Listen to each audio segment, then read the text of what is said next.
Welcome to another CEO Wisdom podcast. Today with us, Dr. Rachel Shaw. She is CEO at Eden Bio. So we're going to talk about bio stuff. We're going to talk about Rachel's background, which is quite interesting, I must say, and fermentation, precision fermentation to be precise. Rachel, can you introduce yourself? Tell us a bit more about yourself and Eden. I will. Thank you so much for having me on. And I bet you say that about all your hosts being interesting. So I won't read too much into that. Eden Bio is a new generation of biotechs in the fermentation space where we're using machine learning to improve how we can optimize protein yield.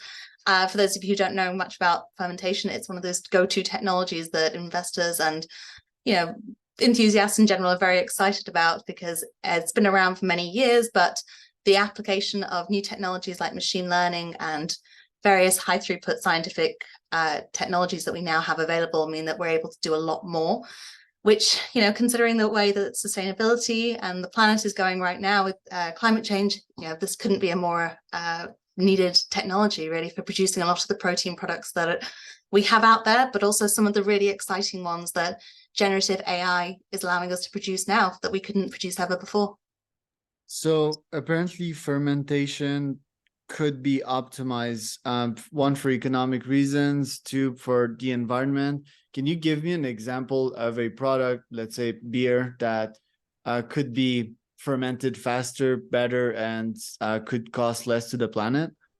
Yeah, there's so many out there, particularly in the food space right now. So, fermentation is basically taking a microorganism and changing it in some way to produce a protein of interest. So it could be cow's milk produced with microorganisms instead of with the cow. It could be egg white or collagen, gelatin, all these different types of protein that have traditionally needed to be produced through farming practices. So there's just this huge range of startups out there right now that are looking at these really exciting new ways of producing what have been traditionally needed to be farming, which, like you said, wasn't possible now for climate change reasons or for the fact that supply chains are more insecure these days. And so we're looking for new technologies that tackle a whole host of different problems. So let's say that I produce yogurt, tons and tons and tons of it. Like in Mexico, that there's a bunch of these brands, Alpura, there's Danone, there's a bunch of these gigantic yogurt producer. In Canada, we have Danone too, and we have a bunch more. You could come to them and tell them like, look, pay me a 50K pilot. If that works, then we can engage with one another at like, let's call it $1 million a year. What will happen as a deliverable, your yogurt will be produced faster and in greater quantities and in more predictable quantities. Hence the $1 million that you'll have pay me, you will have 5 to 10 in return. Is that a good model? That's what a lot of the companies are trying to do. So Eden Bio works across all these different companies. We apply machine learning to help companies improve their microorganisms so they can get to market quicker with their new product. They can produce more yield of the protein that they want to produce. But say one of these companies was a dairy producer, they could go to Danone and say, look, you are purchasing your milk from farming practices, which especially with the way that the climate's going, it's going to be hard enough for us to produce crops to sustain the human population, let alone to sustain the cow population that we're going to need for producing as much dairy in the future. So why don't you put in a small test to try and take this milk that we're producing through this fermentation method, build it up in a pilot scale, see about your customer traction, and that's the way a lot of those companies are going with their outreach. Right. And okay, who do you reach to? Is it like fully UK companies? Do you have examples of deals that you've made? Like, what kind of prices should I expect if I produce fermentation products?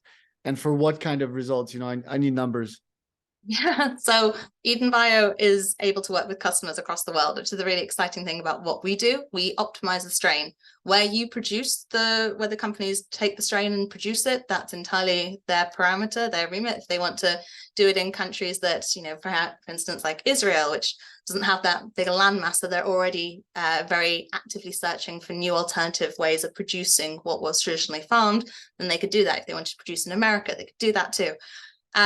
And what we do is we work with these companies, yes, to optimize their strain. So for a fee of what's currently 70,000, which is an early adopter price we're offering because we're still a young company and we're building up our connections in the industry, we basically will optimize their strain over a number of rounds to improve the yield. And our results are really exciting. We've shown with our first customers that we can gain 2 to 3x yield improvements in as little as 2 weeks. So the technology is really, really exciting. And this is what the high throughput engineering is able to do. And yeah, the machine learning is just phenomenal. Wow, 2 to 3x, that is incredible. So when you mentioned the yield, okay, let's start with the strain. So when you mentioned strain, people know like yeast, right? They're little fungus, and they can grow faster with your technology, with your approach, with your methodology. And then when you say the yield, are you saying what do you mean there? Do you mean like the final product, the accelerated final products, in that case, yogurt, or? No, so the yield is specifically the protein of interest. So let's use the milk example again. The grams per liter per hour that the company is trying to produce in their fermentation tanks, that is the yield, the productivity of the strain. And that's what needs to be improved, because if you can't get the amount of raw protein that you can generate out of this process up, then you're going to be limited in the downstream with how much you could then convert into your products, say yogurt or cheese or anything, regular milk. Right. Then, okay, so thank you for that explanation. It's clearer. Tell me about the machine learning part. Like, where does that kick in? Do you have, yeah, just tell me about the model, because you need some kind of place to currently evaluate the yield, the yeast as well. And like, what variables do you play in real time to know that this algorithm increases the yield faster? Yeah, so machine learning is incredibly powerful, especially in this place, which is basically the application of machine learning to biology. And the reason that machine learning is so helpful in this space is because biology is complex. We've been at this for, I don't even know how long microorganisms have been in existence for. I think it's been since the 17th century, and we've probably figured out a fraction of how microorganisms work in terms of what gene does what. In terms of understanding how different genes, either when they're removed or different ones are added in, pathways are changed, all of that is it. I mean, researchers have been laboring at the desk trying to study this for so long, and we barely scratched the surface in how we can improve the productivity, the yield of these microorganisms, and get them to make as much of the protein as possible. And this is why the machine learning comes in, because it would take one human multiple lifetimes to computate even a fraction of the different combinations of engineerings that we can make to these microorganisms to try and improve the amount of protein they're able to produce.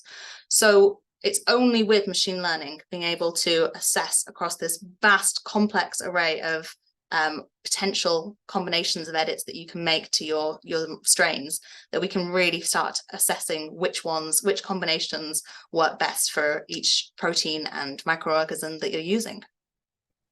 Well, at the moment, I'd love to have an algorithm tell me like when caffeine kicks in, and I can ask better questions, because I'm trying.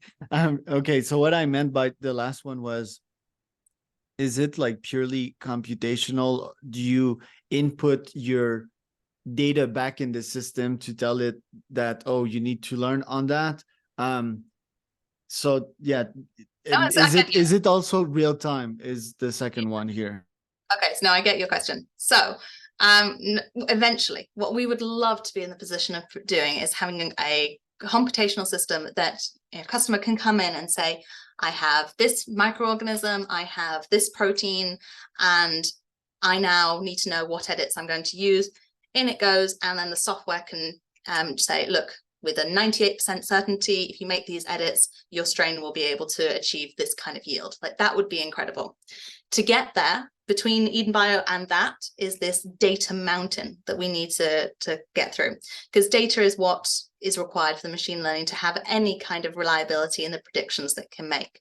So this is what we're doing now. We're working in high throughput with each customer, generating thousands of edits, thousands of different types of edits and data points per round when we're working on optimizing the yield for a customer. And all of that information is getting fed back into the machine learning, which means with each round, the predictive power of our machine learning is improving. It's improving the recommendations it's spitting out, basically, to say, if you make these edits, it will improve yield in this way. So this is where we are in the interim. We're going through these cycles of building up the data while we're working with as many different proteins from as many different companies as possible. But the end goal is to have that technology that just doesn't require the wet lab experiments at all. You know, it'll be much faster, and the kind of innovations that could help companies lead to at that stage is phenomenal. Yeah, that would be my hope as well for clinical trials. If there could be pure in silico and they could just reproduce a human body up there in the clouds and constantly make experiments on it to drastically accelerate the process, diminish the suffering, and accelerate the product to market. But that's incredibly complex. We're not dealing with yeast at this point. We're dealing with full biochemical body. What is your opinion on that? Well, that's going back into my previous role. I was at Cancer Research UK, the world's leading independent funder of cancer research. And like clinical trials are an essential aspect for any drug development pipeline. Getting to that point, yes, of having in silico clinical trial, I mean, it's visionary, but so much further away than where we even are when it comes to microorganisms. I'd say because we still have a massive hurdle of data generation for humans. At least I can, well, not me, the wet lab scientists at Eden Bio are able to go into the lab and physically experiment on the microbes. There are a few ethical limitations on doing that kind of thing on humans. So I think it will be a lot more complex to really build up that kind of insight, unfortunately. Well, Right. fortunately, for ethical reasons. Yeah, I'll have a bunch of those questions for you. But before we do, your current technology, you mentioned that with a 98% certainty. So do you reproduce 100 experiments to validate that 90% of them indeed increases the yield by 2 to 3x fold? Did you actually validate what the algorithm has shown or told you the results would be? And so I should have been clear. That's where we would love to get to. So the stage of having learning, being able to spit out that, with this kind of percentage certainty, if you make these engineerings, your microorganism will improve protein yield production by this amount. But it's a long way off. That's why the wet lab work is so essential right now to validate what the machine learning is predicting. And when you say wet lab, what do you mean exactly? That literally just means scientists in a lab. It's kind of this wet lab versus dry lab. Dry lab is scientists at the computer not getting their hands dirty, but it's a bit of a colloquial term to use the wet lab term. And you said that the mountains or the abyss, depending on how you want to see it, is mountains of data. How can you crunch these data to reach the other side of that rift quicker? Can you do it faster? Well, keeping your data as diverse as possible. So working with lots of different proteins, lots of different edits. The better that you can make predictions for, it's a question in machine learning, because applying this to synthetic biology is a very nascent field. But there is a hope that, and there's reason to believe that this will happen, that when you build up data sets for a set of conditions, that once you can teach the machine learning to then infer for other conditions, that it will then increase its learning a lot faster. So very targeted methods of teaching the machine learning is how you get over that mountain quickly. It's basically like picking out your plan. If you're a climber, you're planning out your route in advance and before you set off.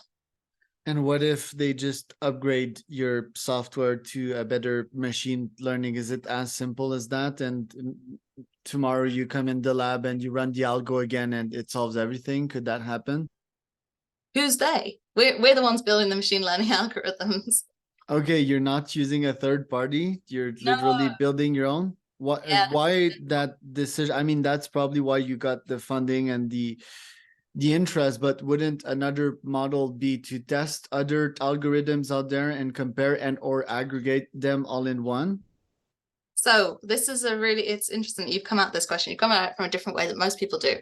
But most critically, when it comes to the application of machine learning to synthetic biology, is the knowledge base that you're mixing together here. Now, I have seen people without the biology background apply machine learning techniques. And there is an element of insight that is missing there. That means that just the algorithms are not being anywhere near as effective as they need to be. So this is really what Eden Bio was built off. It was not only the machine learning expertise, but it was also the combination of machine learning with synthetic biology. By applying these two together, it allows us to build innovative IP, i.e. our platform, and then our data sets and everything else that we've got going on over there. And who's in charge of that, the dry lab? The dry lab, so we've got our CTO, Dr. Chris Reynolds, who he's got the background of both synthetic biology and machine learning.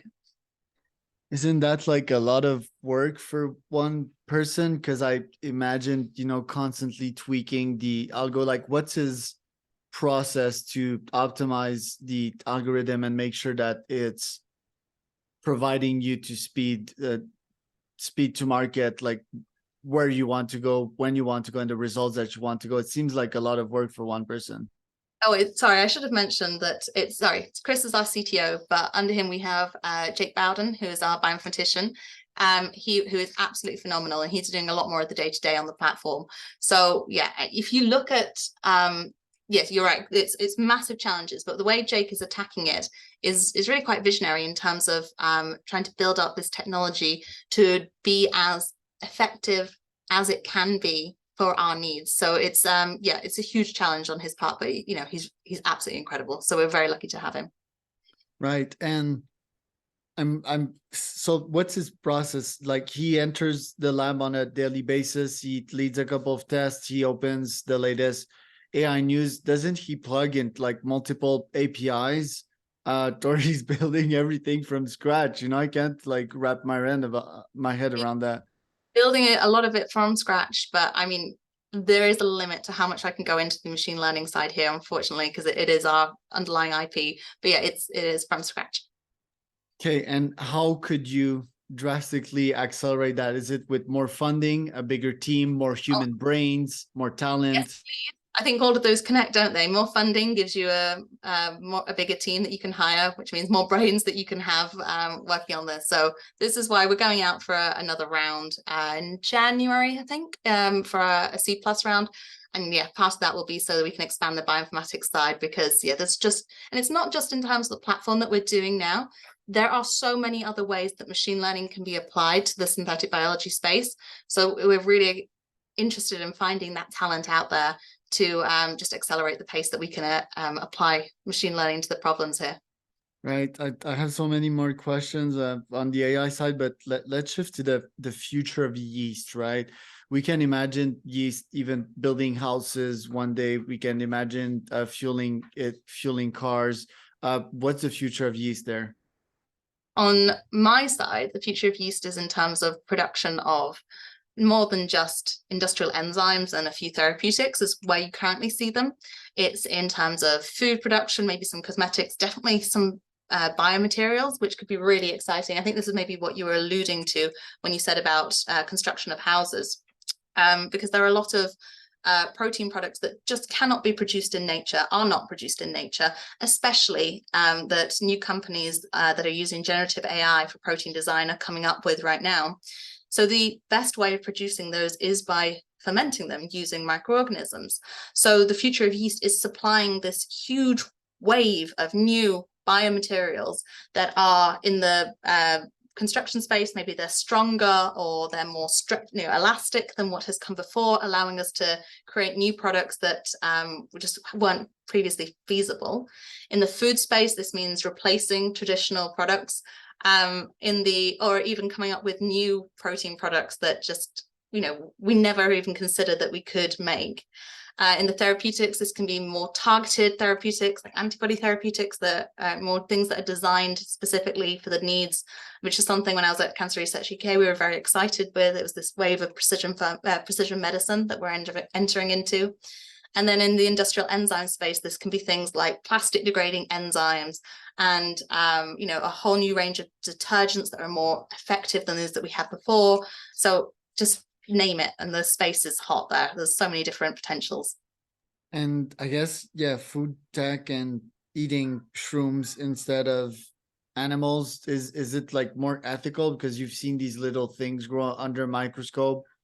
Do you think they're conscious? What are the ethical implication of eating them? I think it's everyone's decision on that to make personally, as people currently do when it comes to animal products. But as is currently standing, microorganisms are seen as a very ethical alternative. And bear in mind, it's not the microorganism that you are eating for fermentation. It is the product, the protein that is Right. secreted out of the microorganism. So it's kind of the equivalent of using cows to make milk right now, except that it's the microorganism making the milk right now. Interesting. All right. You're 10 years in the future. Where would the company be and what would you have achieved by then?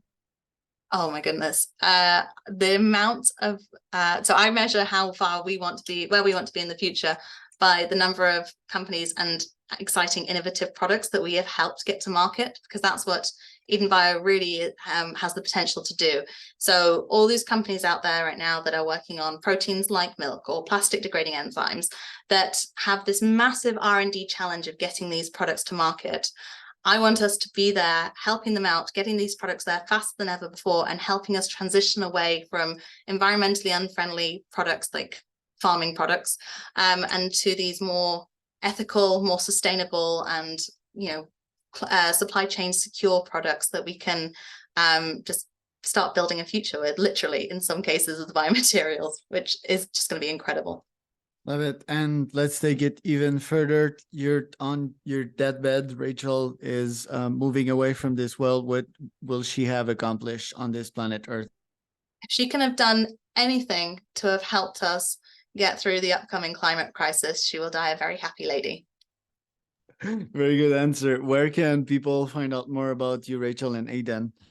So Eden Bio's website is www.eden.bio. You can find me on LinkedIn, but good luck finding Rachel Shaw because there's about 1 million of us out there. So probably best to go through the Eden Bio LinkedIn and get into contact. We're very excited to hear about the incredible proteins that companies are coming up with right now that they want help developing.